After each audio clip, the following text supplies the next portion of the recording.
Okay, so today's notes are on solving systems of inequalities. It's going to be very similar to solving equations, how we took the two equations and we graphed them and found where they crossed. Now, the difference with inequalities is there's not a single answer.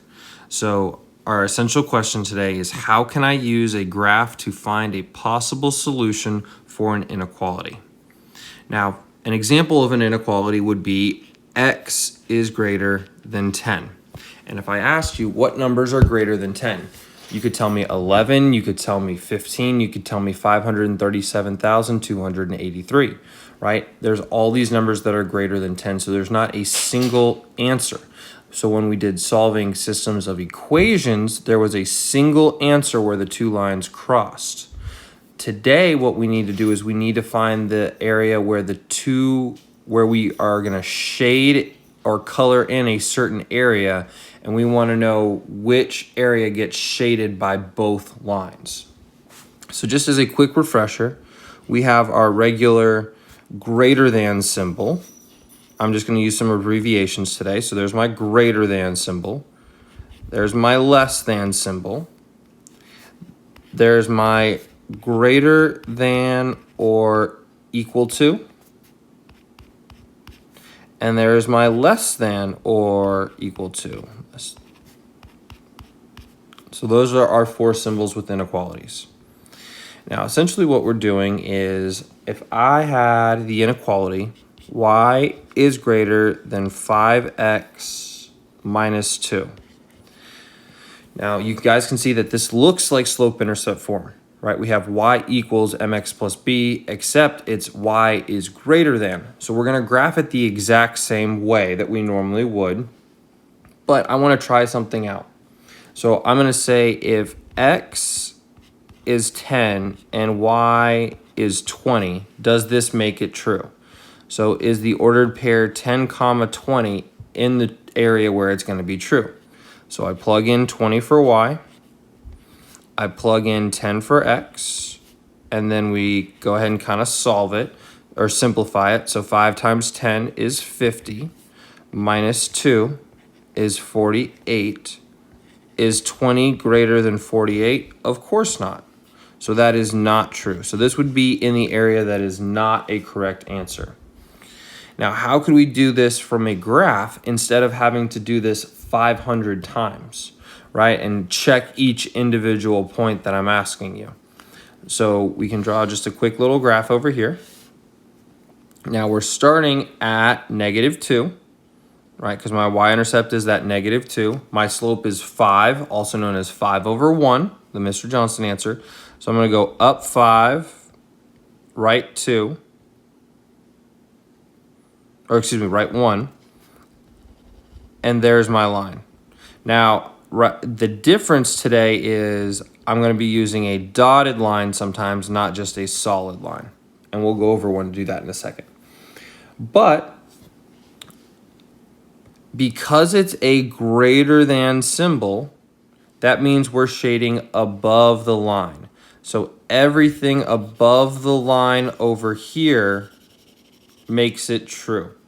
So if I was to pick a random point, and I know we don't have numbers on the graph, but I know that, for example, like -10, 5 would be somewhere over here.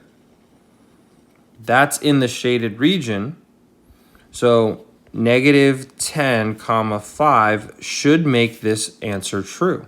So let's try that again, but this time plugging in 5 for y and plugging in -10 for x. Okay, so that gives me a -50 minus 2 is a -52, and that, of course, 5 is greater than -52, so now this time it checks out. When we go to graph it, this is how we're going to determine which direction we shade and then what kind of line we use. So if it's just the regular less than symbol, or greater than or less than symbol, we're going to be using a dotted line. If it's the greater than or equal to, we're using a solid line. any one of the greater than symbols, we're shading above the line. And any one of the less than symbols, we're shading below the line. Okay, so this is going to be our other example. And this is what you're going to see on your assignment for today. So the first one I have is y is less than or equal to 1/3 x minus 5. I then also have y is greater than negative 4/3 x plus 4. Okay, so I'm going to go ahead and graph that first one. I'm just going to make a nice, basic, easy graph. And I know that I'm starting at negative 5. That's my y-intercept. And my slope is 1/3. So I'm going up 1, right 3, up 1, right 3. Okay, now I'm going to check with my symbol. So here I have a less than or equal to sign. That's this one right here, so I know I'm shading below and using a solid line. So I'm going to use a solid line, and I'm going to shade everything below. And I know some of you artistic people, your shading is going to be a lot better than mine, but it's kind of just for the point of knowing, okay, everything below this line is going to be colored in with the yellow side. Now I'm going to go graph my other line. So I'm starting at positive 4,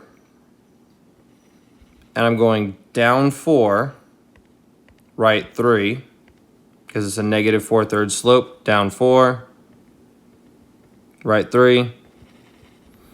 And this time my symbol is a regular greater than symbol. So I go check up here, and I see it right there. So I'm using a dotted line, and I'm shading above.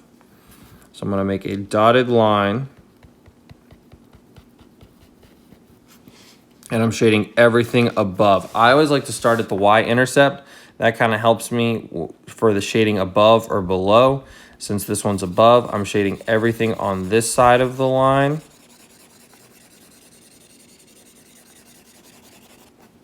Now, everything in red that I just shaded is a solution to the second equation. Any ordered pair in that area.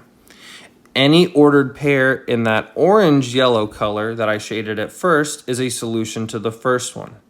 So anything below that line that I first shaded is a solution.